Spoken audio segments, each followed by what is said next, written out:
Do you run from your fears? Of course. Most people do. It's natural, it's instinctive to run from something that you're fearful of. But you got to evaluate what it is that you're actually afraid of, and then you got to stop running from it. This is what I mean. Now, of course, this is much, much easier said than done, but this is real talk. There's different types of fear. There's more so like an internal fear inside of you, and then there's an external fear. The external fear is natural. It's much more understandable. It's like you don't want to fall off a building, or you don't want to get burnt up, or shot, or drown, or something like that, raped, or beat up, or something. It's a preservation of your body. It's your person, your life. It's understandable. That you should probably avoid and think twice, 3 times about your safety. But it's the internal fear. It's that fear on the inside. That's the one that's often the one we run the most from. Like I say, the external fear is understandable. You're trying to live. You're trying to survive. So you run from a big-ass bear come running your way. You know what I'm saying? Or you're in the ocean and you think you see a shark. That's fear. That's the natural, understandable fucking fear. You don't have that type of fear. I might be fearful of you. But the internal fear, that's often the fear of your psyche, your ego, your fragility, your self-esteem. You know what I'm saying? It's like the fear of you wanting to go talk to the prettiest girl, the prettiest boy in the room, and you don't because you're worried that you're going to get dissed. You're worried that they're not going to receive you very well. You're going to get clowned in front of the whole room, talked about around the school, around the workplace. So you don't, but you really want to. Or it's good music playing and there's a gathering, or you're somewhere and you really kind of want to dance. You really kind of want to move your body and do some shit. You want to react to the music in a way that's authentically you. Maybe you know how to dance. Maybe you don't know how to dance. But you know that this shit moves you, it touches you in a certain way, and you kind of want to react to it. But you don't, because you're fearful of how other people may react to you. You're fearful of what you may look like. So there's often an internal fear that for many people, their whole fucking lives is really what they run from the most. It's really what shuts them down. It really is what changes their course and makes them choose option B, C, and D instead of option A, which was really what they wanted. Or it makes them maybe perhaps just quit altogether because they can't stand the anxiety of not knowing whether they're going to succeed or fail. But here's the thing. It's very easier said than done, but here's the absolute 100% fucking truth. If you don't try, you absolutely fail. You absolutely fail. So if it's something that you really wanted to do, if it's something that you have a fear of, an internal fear, you really want to do it. It's all about you. You really want to do it. But you're worried about ... something on the outside. But the fear is really yours. You got to stop running from it. You got to stop running from it. It's a weight. It's almost like a weight. Yeah, the first time you try it, you may not be able to bench press. You may bench press this. You may not be able to curl it. You may not be able to lift it like you want to. But bit by bit that you try it, bit by bit that you put in that effort and activate that muscle, you start doing it a little bit more. That thing that you were fearful of, the situation you were fearful of, ain't so bad anymore. You were worried about hollering at that particular chick, and what her, or that particular dude and what their reaction may be. And then you holler at them, and it may be a good reaction. It may be a bad reaction. It may be the worst fucking reaction you could have anticipated, but you fucking lived. You survived. You might even get a chance to look back on it and laugh at it. It ain't so fucking bad anymore. And even better, you might fucking learn from it. Gotta smoke on learning, people. Gotta smoke on learning. So this is what I'm saying. If you do not try, if you run from that fear, and then it's internal fear, like I said, there's the external fear, that's the preservation of life, of your body. But we're talking about internal fear. That's the fear that most people run from and hide from and readjust from. When you continue to run from that fear, from that discomfort. You don't allow yourself to grow. You don't allow yourself to become stronger. And you continue to be limited. There are people who go their whole lives never, ever, ever testing the limits of what they're afraid of. There's many people, I've read a journal or two, not a journal, an article or two, about people in their 80s and 90s, last legs of life, maybe even on their deathbed. Different people ask them, what's some of your biggest regrets in life? And almost all of them, like maybe 90% of them, said one of their biggest regrets in life was not going for it, was being worried about what other people think. Also, some of their regrets was working too much, not spending enough time with family, being worried about money so much. But almost all of them said, I pulled myself back from so many things because I was worried about the external, when really it was the internal that I was running from. Running from internal fear, it's instinctive, but you gotta learn to do the opposite. I like to think of it like this. Say you got hair. I don't have too much of it anymore. Left me about a decade or so ago. But say you got hair. You get into a fight. Other person grabs your hair, right? They got a fistful of your hair. What's your natural reaction? You don't want them to pull your hair. You don't want them having control of your hair because now they somewhat got control of your head. So your natural reaction is, plus they might try to pull the hair out of your head. So your natural reaction is to back up. Wrong reaction. Because now, as they got a piece of your hair, as they got your hair, they got it locked in their fists, and you back up, you are in prime position for them to knuckle you the fuck up. Prime distance, prime position for them to just tag you, maybe even fucking knee you in the fucking head. Because your natural reaction is, let go of my hair, let go of my hair. I tell anybody that I care about who's got hair, if you get into a fight and someone grabs your hair, don't pull back. Go forward. You know why? Because if you go forward, now they don't have you in that prime position to drop them things on you. Now you're in close proximity to them. They can't really get those punches off. And as long as they've got this hand full of hair, they have one less hand to fight, to punch, one less hand to block, one less hand for defense, one less hand for leverage. It now becomes a liability because they can't do anything with it. That's kind of how fear is. When you run from it, the boogeyman. When you actually stand there and stare the boogeyman down and wait to see what the boogeyman going to do, the boogeyman is like, get ready, get ready. Oh, man. That's what happens. I remember I was like, I'm going to say maybe 8 years old.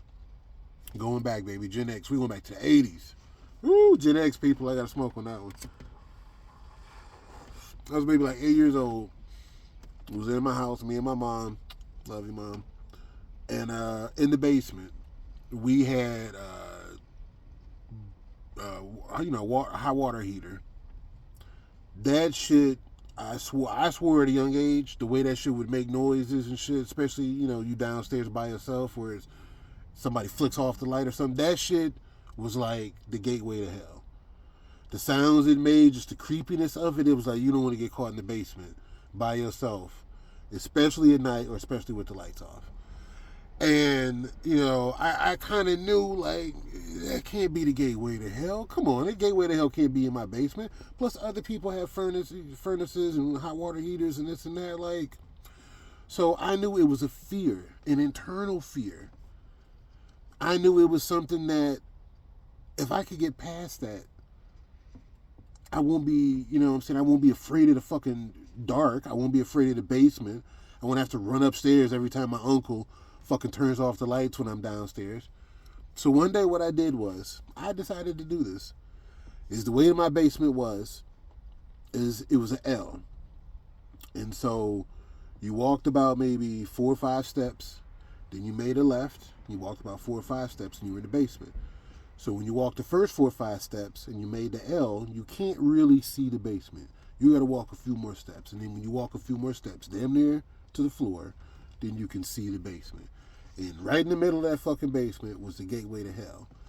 So I said one day, I'm going to test this shit out. I turned off the lights, and I walked down the first 4 or 5 steps. Now, I had the fucking door behind me wide open just in case I need to haul ass.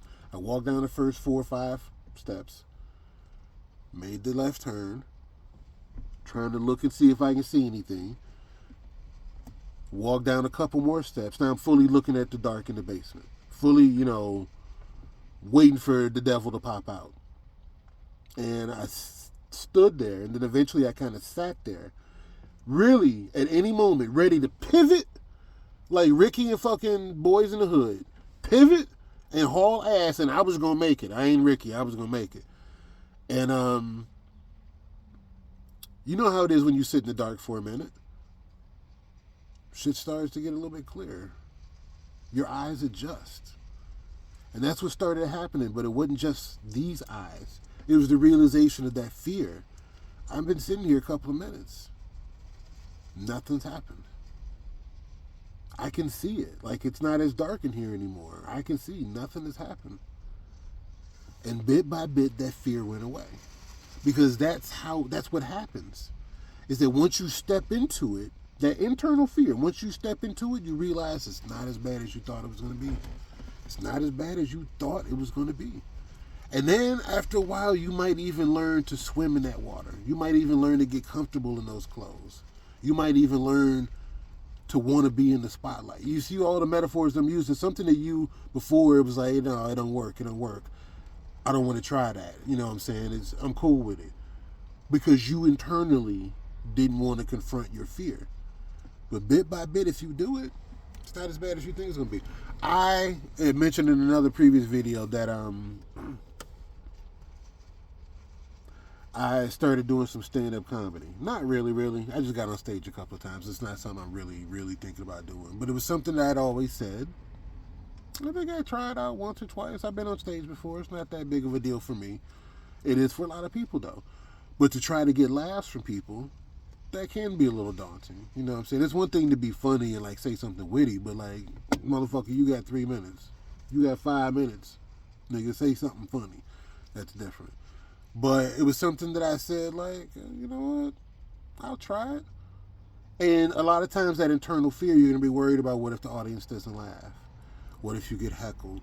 What if this particular joke that you were waiting for a reaction gets nothing? You know, what if just you looking on stage? How do you look on stage? How are all these different things? It's internal. And once you step into it, the darkness gets clearer. It's not as scary anymore. And other people start to look at you like, wow, you did that? Like, you're not scared by that? Like, I've told different other people, like, I like, in a day or two, I'm going to go on stage again. And so now, you know, I've done it a few times, and each time it's less. Like, I don't even think about the fear of going on stage. It's more so like, are the jokes funny? Are these the jokes that I want to put out there? And do they land? Do they hit for me? If no one else laughs, they didn't laugh. I know someone thinks it's funny. I know I thought it's fun. I thought it was funny. But my point being is you go from like, oh shit, it would suck to get up there and be on stage and have everybody looking at you and then you bomb and not be funny. To then like, oh shit, it would suck to like get on stage and not be funny. You stop worrying about people looking at you. You stop worrying about some of the other parts of the fear because you've already experienced it and it was nothing. Then you get to a point where like, oh, you know how many great comedians have bombed and they became great comedians. I'm not trying to be a comedian at all.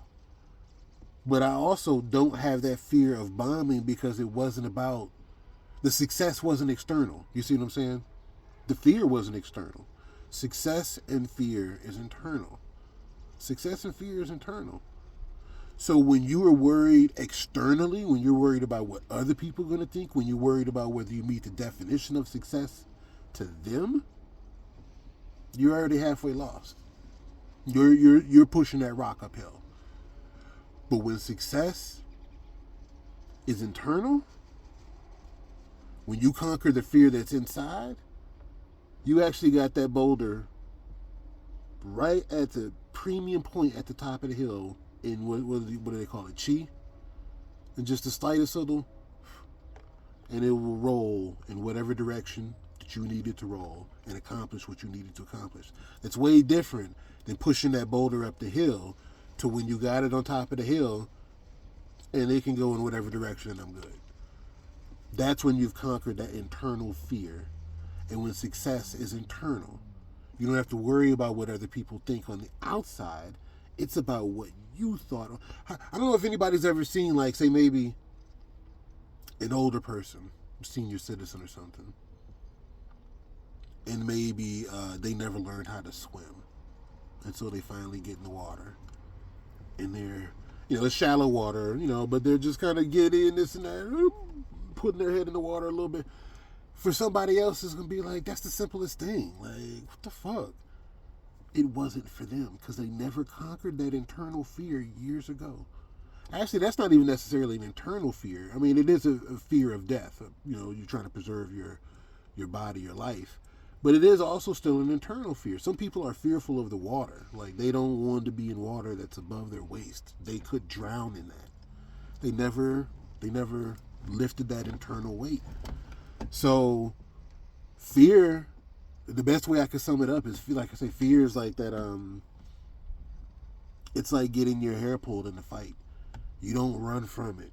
You got to step into it. Maybe you don't run into it, but you got to step into it. If you back away from it, it does you no good. It does you no good, and it could get you fucked up. So bit by bit, as I'm getting older out here, I'm young Gen X, but I'm still Gen X, so I'm in a certain age and range. But I'm doing certain things, picking out certain things to lift that internal weight a little bit. And just see what the fuck happens. So, it's your boy. Lift that internal weight and see what the fuck happens.